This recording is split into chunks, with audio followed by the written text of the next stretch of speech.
Hey guys, my name's Steve. I'm the broker at Savvy Realty here in Las Vegas. You are watching The Broker Life, and this is my channel where I deal with everything that I deal with in my life. One of the things is going to be short-term rentals. I've done short-term rentals a lot myself. They may not have been legal, and I got notices that say, hey, you need to shut down. So I did, of course. But right now is kind of an amazing time because just the other day, yesterday actually, whenever you watched it may be different, but yesterday on the 4/27/22, we got an update from the county on what their proposed regulations are going to be for making short-term rentals legal. Yes, legal. As opposed to everybody else was just completely illegal most of the time. Check out one of my other videos. It kind of gives you an idea on what is legal right now before this bill comes into play.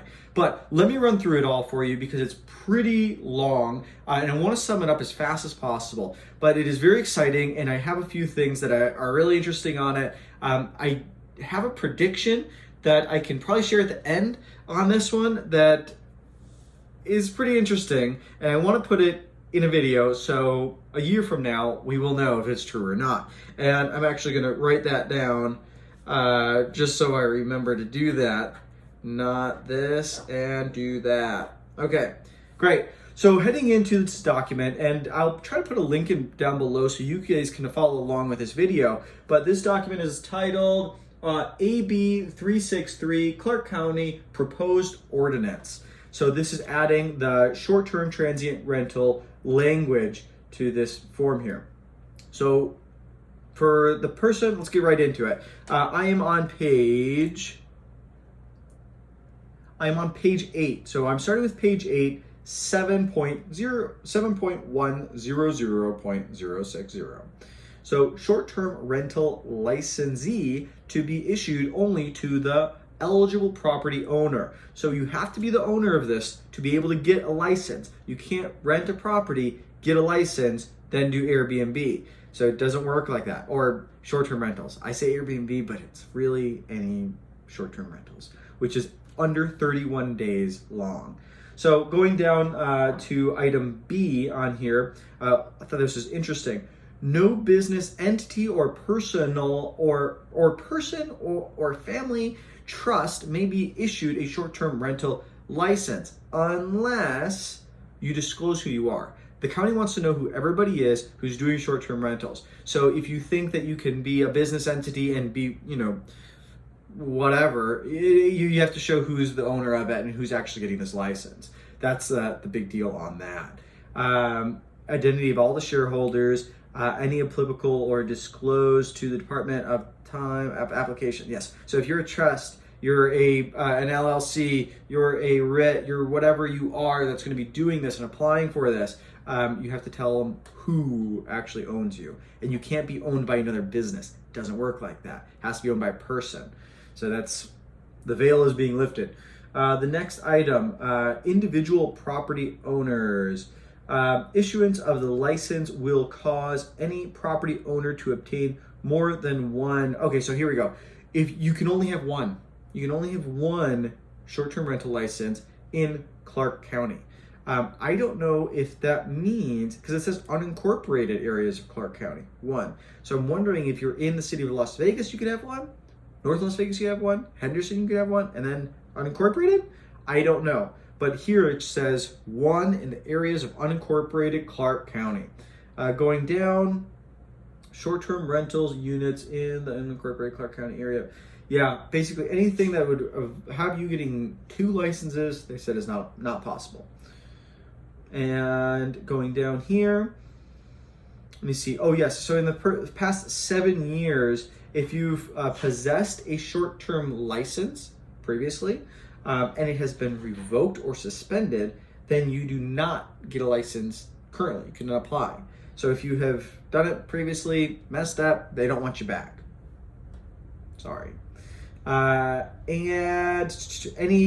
if you haven't been revoked, if you turned in your short-term rental before your hearing to be revoked, they don't want you back either. So you didn't dodge any bullets there and come back alive. It just didn't work out. So anybody who had problems in the past, they don't want you back. Eligible residential units. So what can you actually rent right now? But let me see. The residential unit is not intended to be used as permanent lodging, including but not limited to, ineligible. What is not allowed to be rented right now? What you cannot rent is going to be anything that's not intended for full-time occupancy. Travel trailers, motorhomes, tents, all of the fun things that you want to do, you can go rent. They don't want you to have it here in Vegas. Yurts. Yeah, if you want to have a yurt in your backyard and call it your Airbnb and do it legally, they won't let you do it, unfortunately. That's a bummer. I want to do a tree house. That's one of my big things. I want to do a tree house. The residential, let me see, mobile, manufactured home, can't be a manufactured home, and it can't be in the areas of Mount Charleston, Moapa Valley, and Mesquite Township, or Bunkersville Township. Really, that would really won't affect a lot of people. The residential unit is not a lawfully connected to a municipal sewer. This is a big one. So a lot of the times, 99% of the times, you have to have an HO, or in Vegas, 60% is actually the number. 60% of the time, homes have an HOA on them here in Las Vegas. With that being said, you usually have city sewer, city water, everything like that. If you want to follow these rules and not be in an HOA, because the HOAs usually don't allow it, so you have to have a non-HOA community. A lot of those are older homes in this valley, especially if they're on larger lots. What this is saying right here in this next part is that you have to be hooked up to city sewer and city water. So if you do not have city sewer, you have a septic tank or you have a well, they will not let you have a license.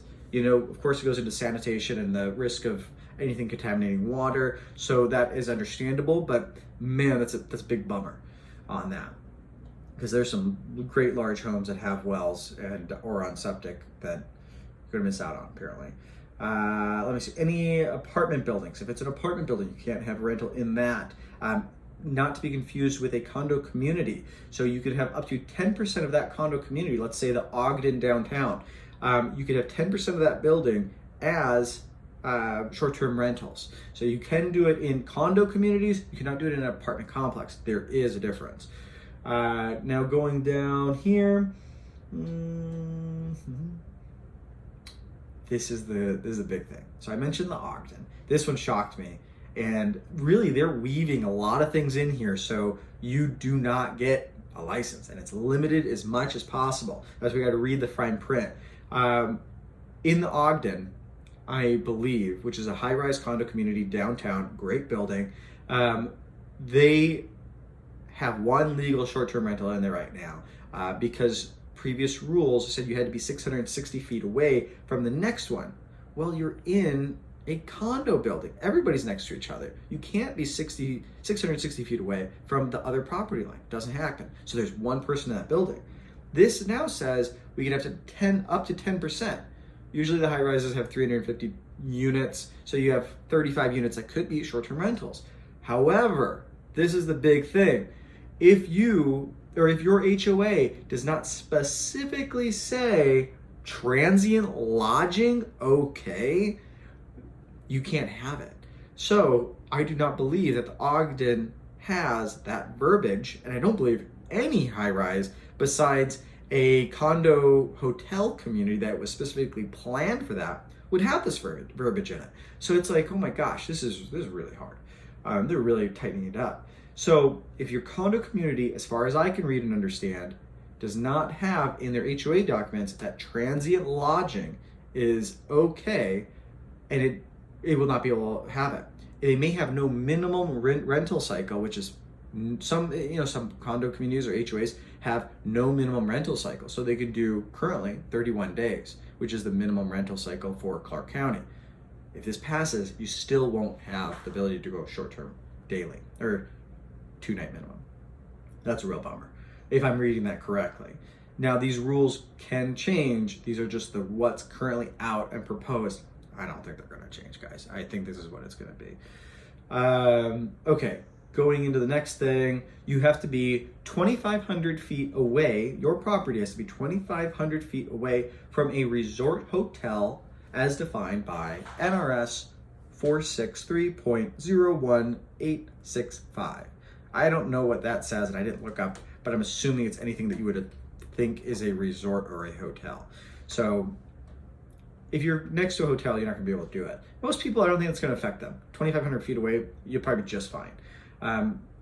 5,280 feet, that's a little under a half mile away. Maybe it will affect people. Now, the next thing, which will affect everybody, is going to be the distance you have to be away from your other short-term rental or another short-term rental. So this is 1,000 feet away from any short-term rental from any side of the lot. So whatever your closest side to that lot and their closest side to your lot, 1,000 feet away. So in essence, you have a circle all the way around you of 2,000 feet that you cannot be next to another short-term rental. This is insane, but here's what it is. So the density is going to be pretty low. So let's go on to the next thing here. Let me see. Clark County review of code of enforcement. If you've had code enforcement violations on your property that you did not resolve to the satisfaction of the code enforcement officer or company, you cannot have it. And that was within the last 36 months. So you cannot have a license if you've done that. Any short-term rental license issued by a department, this is a big thing. Any short-term rental license issued by the department in contravention of the foregoing prohibitions of, oh my gosh, I can't read right now. Anyway, if you had a short-term rental in the past, it doesn't go forward. You get stuck like the rest of us without short-term rental. So yours will be revoked. You have to reapply, and maybe you get it, maybe you don't. So that's a bummer for people who currently are legal and followed all the rules. Heading down to the next item here. So application fees, small, it's pretty small. $45 for an application fee. You have to have liability insurance of $500,000 or more for short transient lodging or short-term rentals. So make sure the company does that because you don't want to not be covered, right? A copy of the applicant's most recent bill of sewer. So you have to have a copy of your bill of, showing that you have sewer service and you're not on a septic. So that's a thing. If a short-term rental is in a common interest community, it has to specifically say transient lodging is okay. You have to have a business license. I'm not sure. I think there may be 2 business licenses here. I'm not 100%. I'm not an attorney, so I don't looking through these contracts or looking through these things. I'm not 100% on it. But from what I'm gathering, you may have to have a business license for where your home is and a short-term rental business license as well. So that I have to clarify. Application procedure. Oh, this is interesting. So going forward, one time out of every year, they will allow us to apply to be recognized or to get a short-term rental permit. And that time frame is going to be 1 month minimum or 3 months maximum. So going forward, between 1 and 3 months every year, at some point, people can apply. In 2022, for this initial offering, it's going to be 6 months. Shall remain open for 6 months. So you have 6 months to get your applications in, which should get everybody. That's generous to let everybody do it in a long enough time for that to happen. Going down, I am looking at application. This is the fun part. So you've done all the work, you've gotten your application in, you're like, yeah, my property's perfect for it. Now, and you did it early, you were, let's say, the first person that did it. Doesn't matter. You could be the last person or the first person. Everybody has an equal shot of doing it because after they get all the applications, they put it into the algorithm and it jumbles it all up and it will just say, all right, this person's first, this person's second, third, fourth, so on. So it's all random. No one has a preferential treatment unless you know the person that's doing it. I do not. So that's a thing. And there's no guarantee of an applicant just because you put an application that you actually get a permit. Going down, let me see what else we got here. The list that is generated automatically will be put on their public website, so you can see what number you are, if you are in a good position or a bad position. You will have an annual fee of an inspection. They have to inspect your property every year. It's $150 for that. You do have an annual fee based off of the size of your house, bedrooms only, not the square footage. So if you have 3 bedrooms or less, it's $750 for this application, or the annual fee. And then if you have 3 bedrooms or more, it's $1,500. And changes of ownership. So this is interesting. Now you may wonder, if I get a short-term rental on my property currently, am I going to be able to transfer that to the next person who buys that property? No, unfortunately. It is with you only. You are the person. So trying to be tricky and trying to work the system, you may say, I'm going to purchase this property as an LLC. I'm going to apply as an LLC, and I'm going to disclose that I'm the person, that I'm the owner of the LLC, and get in that way, and then hopefully in the future just sell the business, and then the county will never know. However, that is not the case. They want to know. They say if that company ever changes ownership, your license is gone. So you cannot do that. And let me see, transfer of interest between spouses is okay. So if you are married, or if you get married, that's fine. You don't lose your license on that, from what I'm understanding on this. If you pass away and your heirs inherit the property, I believe from what I'm reading here, that is okay, and they continue on with that permit. You don't get rejected. However, while they're mourning, within 60 days of you dying, they have to immediately let the county know that you have passed and they are the heir. So within 60 days, you have to know, or the short-term rental is gone. So that's an interesting thing. Let me see. Oh, and if you're getting use out of this video, go ahead and like and subscribe. Appreciate it. It helps me out with YouTube's algorithms, and I genuinely like it. Restrictions on rentals. Okay, so this is another big thing too. So a big thing with Airbnb, as you may know, or short-term rentals, is that you want to get as many people in rooms as possible so you can get a large group of people who are okay with paying usually a high price for being able to have everybody together, right? Now, here's where they try to limit occupancy. So 2 people per bedroom. So, okay, fine. If I have a 2-bedroom home, or 2 bedrooms, I can get 4 people in it. That sounds about right, I guess. It's a little light, but should count the couch, right? Should count the couch and be able to get 6 people in there. However, 2 person per room, a maximum of 10.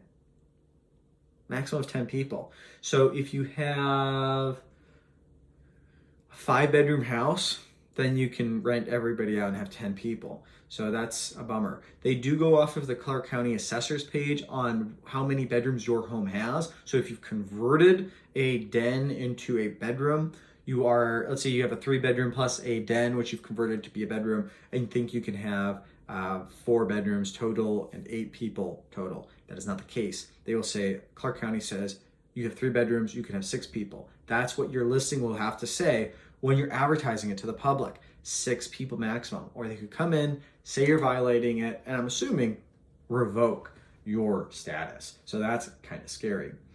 Minimum night stay, 2-night minimum.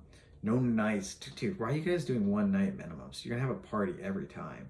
2-night minimum, which I suspect I'd do 3, probably minimum. But let me see. So if you have let's say you have a 3-bedroom house and a casita that's detached, that casita will be seen as a bedroom. So the people who have those, that will help with your occupancy, I guess. You have an accessory apartment, guest quarters, casita, temporary living quarters as defined in section whatever, then those are classified as a bedroom, so you can add that in with it. Here we go. Again, they're saying you have to have a $500,000 policy, insurance policy. Here's a big thing. Some of your duties that you have to do as a short-term rental permit holder would be to have your insurance in place. You have to have a local representative available, unit within 30 minutes during all times that the property is rented or used as a transient basis. So within 30 minutes, you have to have taken a call, and I'm assuming be there, or fix something within 30 minutes of them calling you. You have to have a 24-hour number available. There are services in town that are, from what I understand, are doing that. So if you have to have somebody respond to your property because of a nuisance 24 hours a day, you can have a company do that. It's probably mandatory to have a company, but it doesn't say that it has to be a company. Just so you have to have a phone number available 24 hours a day. Could be leave your phone on, on loud, and if someone calls, then you wake up. Request report or required reports every month. You have to tell them all of your stats and your listings. The number of bookings, listings, and leases for the month. Well, I mean, your listings, it says listings plural. We can only have one. I don't know why you'd have to let them know how many you have. Going forward, it says the average number of bookings per listing, the current year-to-date booking value, current year-to-date revenue collected, the average length of a rental, booking value per rental, actual length of stay per address, per rental transaction. Again, per address. We have one, guys. I don't know what you're talking about. The name of all the platforms that you're advertising on. You have to tell them every place that you're advertising. So let's say if you're doing an AirBNB, HomeAway, VRBO, and then one day you tell them that's what you're doing. One day you decide to do XYZ platform. You have to let the county know what you're doing. If you advertise on some no-name place one time and then never do it again, and then they see that and you didn't tell them, that's grounds for them to revoke you. So this is, would it get to that? I don't know. But this is how the rules are written. Going next. Educational materials. You have to furnish an educational pamphlet created by the department to the occupants at the time of booking and upon check-in to the short-term vacation rental. So you have to message them a pamphlet with all their rules from the department at the time of booking. Sure, why not? Maintain a copy of the educational pamphlet within the short-term rental unit. So you have to have that pamphlet in the unit if they get bored and want to read all the rules and regulations. Conspicuously post a notice within the short-term rental unit that the minimum identifies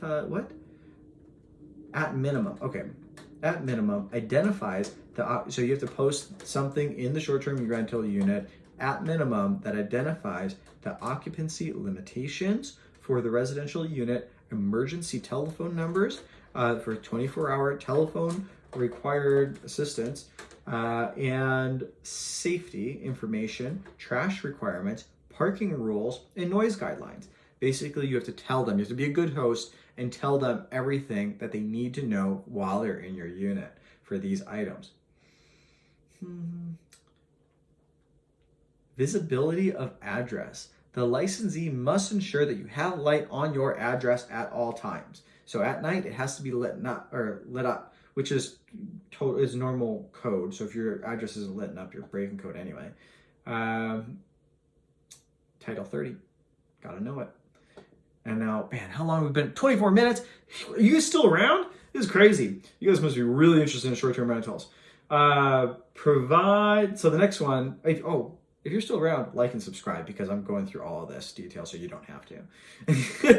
Appreciate it. Provide at least one working fire extinguisher. So you have to have a fire extinguisher every level of your short-term rental. evaluating, you have to have an evacuation route to let them know how to get out if their house is burning. Not constrained by, you can't have bars on the windows just in case there's a fire. You can't get out because there's metal bars. They won't let you have metal bars or any other security devices on the windows to prohibit people from getting out. You have to pay taxes, transient lodging tax monthly. I'm assuming that these platforms are going to be working with the county to pay these taxes for you and provide all of the stats and data that they are requesting for these units. I'm assuming that's going to happen. I've heard it happens in other places. In other states, I think it doesn't. So, that's something to take into consideration. It may not be as bad as we're reading right now.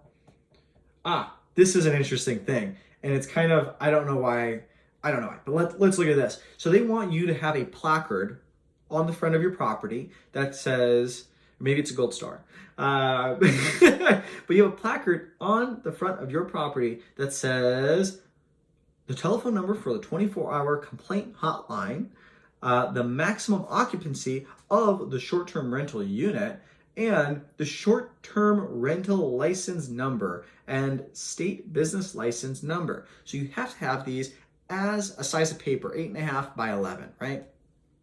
Boom, got to have that on the front of your property at all times and visible for everybody to see.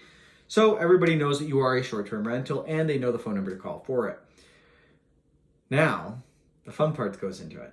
So they don't want you to put a sign. Also, the next thing, that's not the next thing down, but I'll go into it in just a second. The next thing down for the people that are following along is noise monitoring devices. You have to have a noise monitoring device on the front property line, on your rear property line, and by your pool or spa areas. So that's a thing. You have to keep those records of how loud everybody is being for up to 60 days. Requirements do not apply to short-term rental units located within the multifamily dwellings. So if you are in a condo community, you do not have to have these noise monitoring devices. Here's the fun part. If we get down to advertising and how you can advertise, the short-term rental license number and state business license. So on all of your advertisement, you have to have your short-term license number and business number so they know who you are online. Permanent maximum occupancy, the minimum number of nights that you can have, which is normal. If you're booking online, they have a minimum booking number or minimum night stay. Any advisement that the short-term rental unit may not be used holiday as a holiday or party. So you can't have it say, you can't tell them it's for parties. You have to say it's not for parties. Go figure. And then going to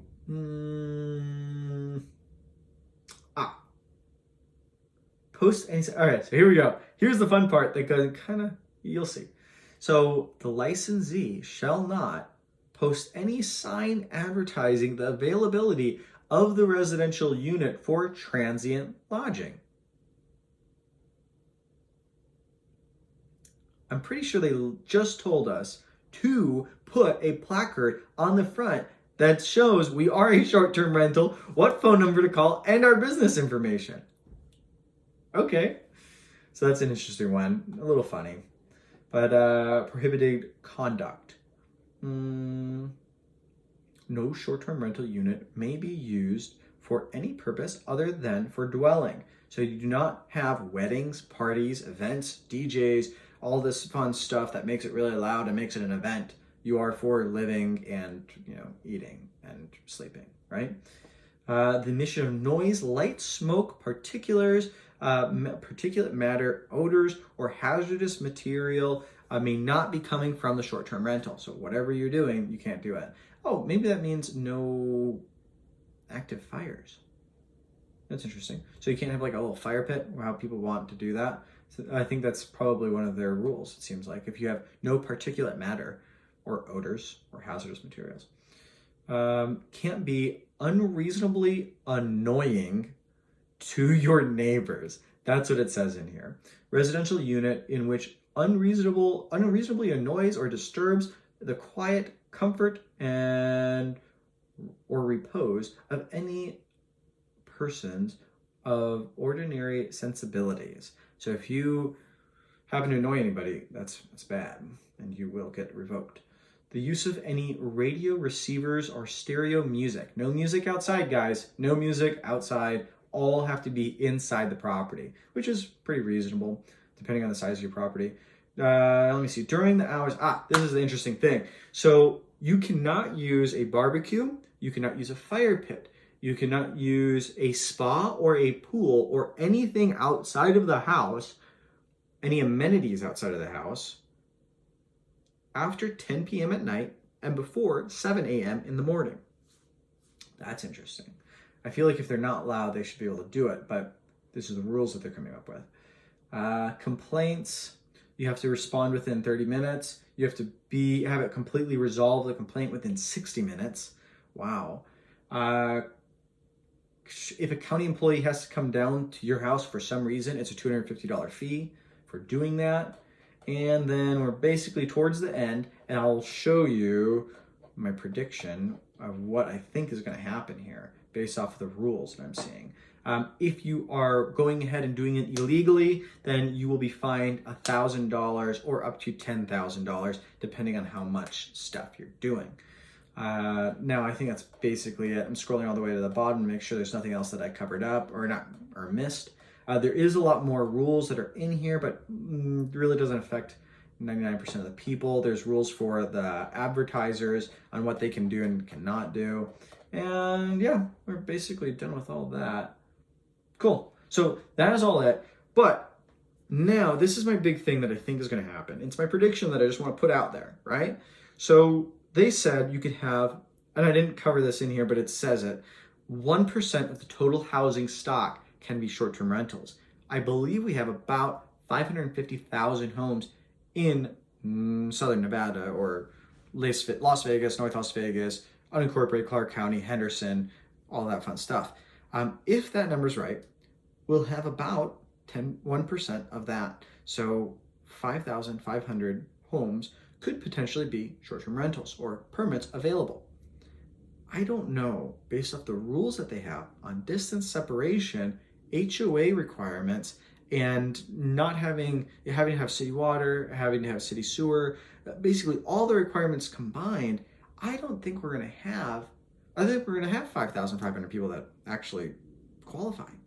I think we're probably going to be closer to 1,000, which is, I don't know if I'm right. I don't know. But I did some really rough numbers based off of the size of how many miles. I think we have 488 square miles is what I calculated. In Las Vegas, in Henderson, everything, all of that together.